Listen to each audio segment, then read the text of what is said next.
President Biden warned that worldwide food shortages could occur as a result of Russia's invasion of Ukraine and outlined actions to avert a calamity. We did talk about food shortages, and it's going to be real. The price of these sanctions is not just imposed upon Russia, it's imposed upon an awful lot of countries as well, including European countries and our country as well, Biden said during a press conference in Brussels where he is meeting with NATO leaders. In this video, we will discuss what sanctions are and how Russia has responded to them, as well as some of President Biden's recent comments that sanctions don't work. Make sure you watch until the end because it is enlightening. Both Russia and Ukraine are significant wheat producers, as are the US and Canada. Biden stated that during the previous G7 summit in Brussels, he and Canadian Prime Minister Justin Trudeau discussed raising their respective countries' agricultural production in order to offset deficiencies. Biden also urged all nations, particularly those in Europe, to eliminate trade restrictions that could stymie food exports. Additionally, President Joe Biden and the leaders of the United States' key allies are debating how to avoid a global food crisis as a result of Russia's invasion of Ukraine, as the war hampers shipments of wheat and other foodstuffs from an area known as one of the world's breadbaskets. Russia's assault, officials say, threatens to disrupt the flow of important agricultural commodities from the Black Sea region, jeopardizing global food security, particularly for vulnerable populations in the Middle East and Africa. The world was already experiencing food shortages. Prior to the Ukraine war, food costs were increasing due to rising energy prices, transportation bottlenecks, and in some countries, farm labor shortages. Now, Russia's incursion has sparked more price increases and fears of extended disruption in Ukraine's agricultural heartland. Prior to the conflict, fertilizer prices were already high. They have now surpassed all previous records owing to a dramatic decline in Russian supply. Simultaneously, the increased cost of natural gas, another Russian export and a critical component in fertilizer production, has forced European fertilizer factories to reduce production.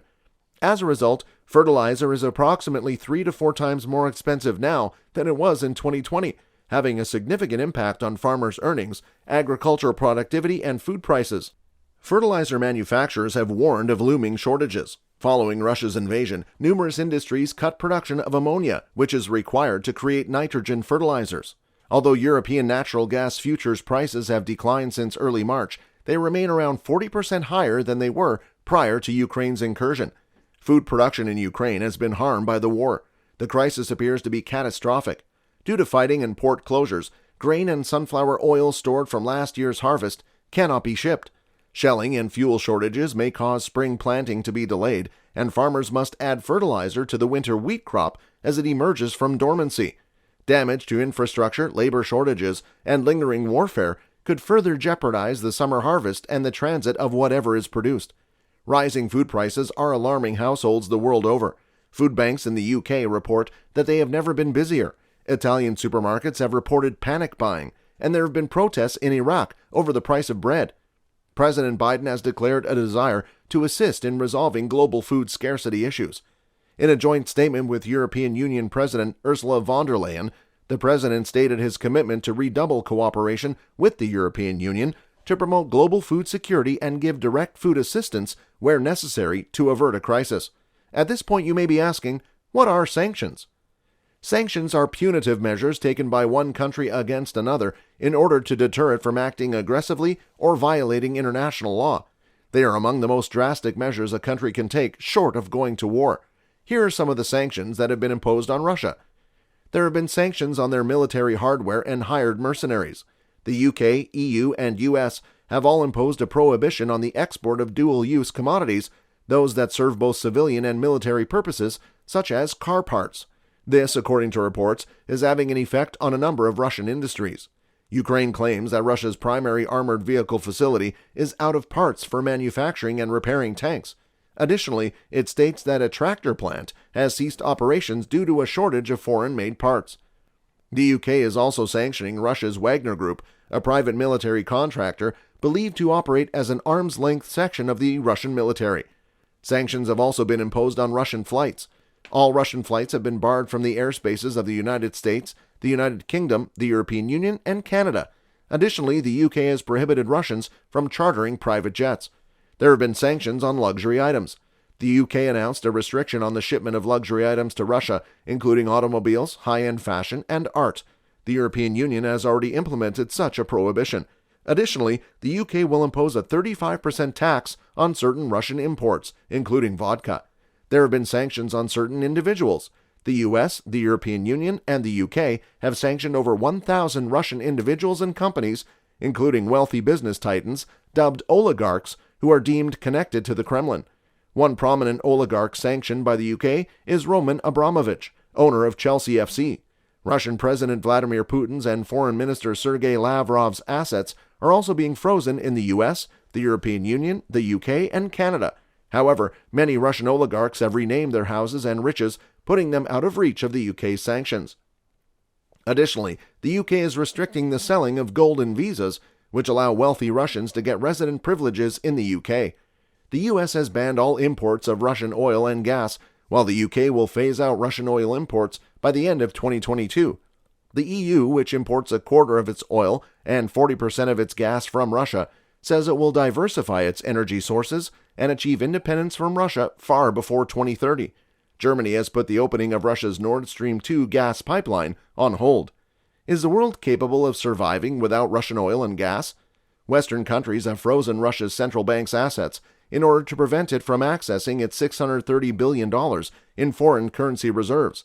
This has resulted in a 22% decline in the ruble's value since the start of the year, and consequently an increase in the price of imported items and a 14% rise in inflation. Certain Russian banks have been dropped from the international financial messaging system SWIFT, which is used to facilitate cross-border money transfers. This will cause a delay in the payment of Russia's energy exports. Additional UK sanctions include the following. All Russian banks' assets have been frozen, although some big Russian banks have not been excluded from the UK banking system. The Russian government and large businesses will be unable to raise finance or borrow money in the United Kingdom. There has been a cap placed on the amount of money that Russians can deposit in UK banks. Additionally, the EU stated that it would target 70% of Russia's banking market and significant state-owned enterprises. What has Russia's response been to the sanctions? Russia's President Putin has stated that he will require unfriendly nations to pay for their imports of Russian gas in rubles, thereby increasing the currency's value. Russia has imposed a restriction on the export of over 200 products until the end of 2022, including telecommunications, medical, automotive, agricultural, and electrical equipment. Additionally, it has suspended interest payments to international investors who hold government bonds and has prohibited Russian companies from paying foreign shareholders. It has also stymied the sale of billions of dollars worth of Russian stocks and bonds by international investors.